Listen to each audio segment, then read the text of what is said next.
Good morning, everyone. Welcome to Art Class with Mrs. LaCourse. Today we are going to be making a sculpture out of dough. If you have Play-Doh, you can use that, or if you would like to make dough along with me, I'm going to show you how to make some simple salt dough, and then we can build a sculpture from there. So my thing is that we're probably going to end up, or I'm going to end up doing an animal. You can choose to do whatever you want with it. This is supposed to be something fun, and if you'd rather not mess up your Play-Doh, that you can make some with me. So here we go. So what you are going to need, let me set you up in my handy dandy stand here. Hopefully you don't fall like the last time I tried to start this. So here is your recipe. So you are going to need 1 cup of flour, half of a cup of salt, half of a cup of water. Now I got this recipe on Pinterest and it called for double the amount, but because I'm only making it for me, I'm just gonna do half of the amount. But if you'd like more, if you want to do more, you can absolutely double the amount here. So I'm using whole wheat flour because that's what I cook with. It says to use all-purpose flour. You can also use gluten-free flour or whatever that is. So I have my 1 cup of flour. I have my half of a cup of salt. Then what you're going to do is you're going to mix this together first.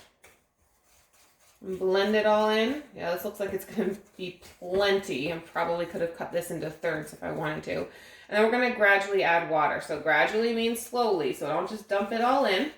What you want to do is really just kind of mix up as much as you can.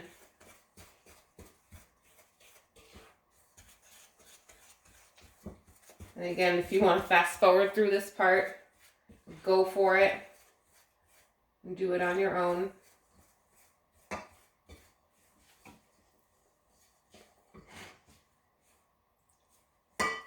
If you end up adding too much water and it doesn't solidify and it doesn't start feeling like Play-Doh, then what you can do is just add a little bit more flour and you'll be fine.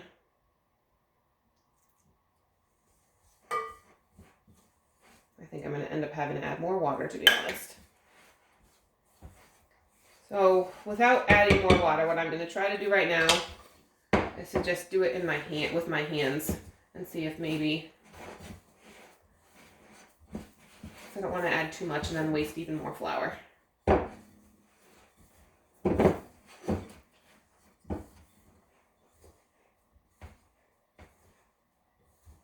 I'm going to add just a little bit more water.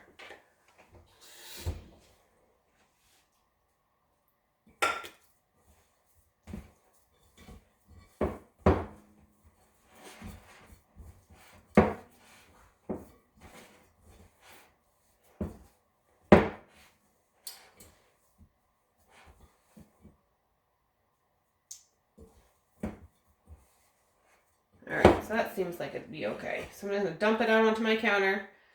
And then what I'm going to do is I'm going to knead it. So kneading it means that you're pulling it together and you're going to push it out. So you're pulling and pushing.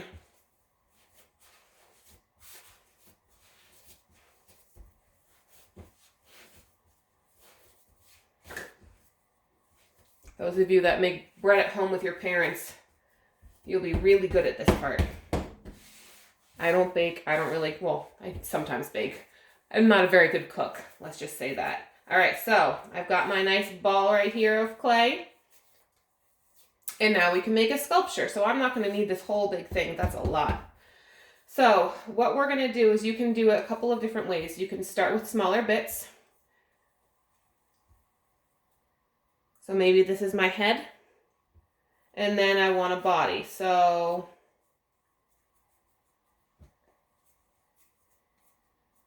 all I'm doing is shaping it with my hands. And then I can attach it. Now, this clay is a lot different than the clay that I have in my classroom. The clay in my classroom, what we end up doing is called scoring, where we scratch the clay where we're going to attach it. And then you just add a little bit of water to each part. And you squish it together and then you blend it together. So this could work. Or you can use toothpicks to stick it together. So I'll show you the toothpick way. If you don't have toothpicks, sticks from outside work just as well. So I'll stick a toothpick down the head and then just cover up the tip of it. So I've got that. And then I can add some legs. Maybe mine's laying down or it's sitting up. I don't know what I'm making yet. I'm just kind of going with the flow. Now remember, if you're trying to get something this heavy to, I don't know if you can even see what I'm doing. Yes, this heavy to stand up on legs, you have to make sure the legs are going to be thick enough. So I might actually use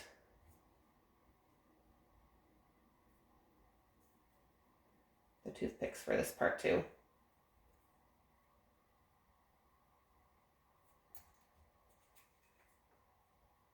So if you think about, if I were making an elephant, if an elephant had little teeny tiny scrawny legs, those legs would break really easily, right? So think about that when you're adding your legs. Now you don't have to do an animal with legs. You can do a fish. You can do, I don't know what else doesn't have legs. You can do a laying down dragon. That'd be kind of cool. Those do have legs though. I didn't really prepare that part of my talk. I'm sorry. When you're adding the toothpicks in, you can also still blend it a little bit just to help it stick a little bit better. You can add wings to it. So maybe you're making, again, a dragon, or maybe a Pegasus, which is a flying horse.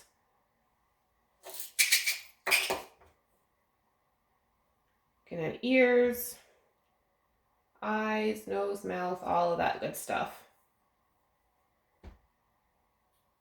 There. And then what we can do is you can shape. So I've got the mane. So maybe I'm going to make a bear because this kind of looks like a bear.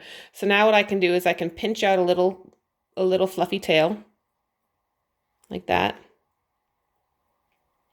And then I can pinch some ears. So now you can see it from both sides. All I'm doing is pinching like that. And then I can squish the face in a little bit to make the snout. Now I've got my little bear. If you want to smooth out some of the cracks, you can probably add some water.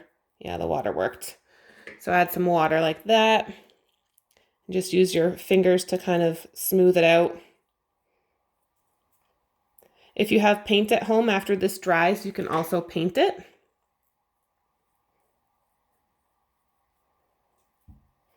So this is, I mean, if you look at the size of the palm of my hand versus the size of my my bear, you can see that using half of the recipe, I still have all of this extra clay that I could do something with. So you can absolutely just use what I did, or even cut it into thirds. So instead of using all of this, or you can even save it for later, you can put it in a Ziploc bag and stick it in the fridge. So the only thing is, once you are done, you can leave this to air dry. It'll take probably a full 24 hours to air dry because you've got all of the center of this that's going to be all doughy still. What you could do to speed up the process is you can bake it in the oven at 200 degrees. However, the baking time will vary depending on the size and the thickness of your piece. So if you have, and you can also use cookie cutters if you aren't super confident, or if you just want to do that and then paint it afterwards. If you've got watercolor, you can probably use watercolor with this. So say that you flatten this up like this, not super flat, because if you think about when you're doing cookies, they don't hold together if they're super thin. So I've got a polar bear cookie cutter. So you can do your polar bear cookie cutter, but see how thin this is compared to my bear.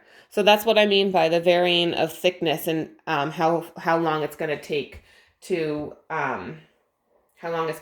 actually dry. So pay attention to what you're doing. Maybe start with like 10 minutes and then you'll have to like touch it and squish it a little bit and see if it's hardening. If it's not hardening, stick it in for another 5 or 10 minutes and just go from there.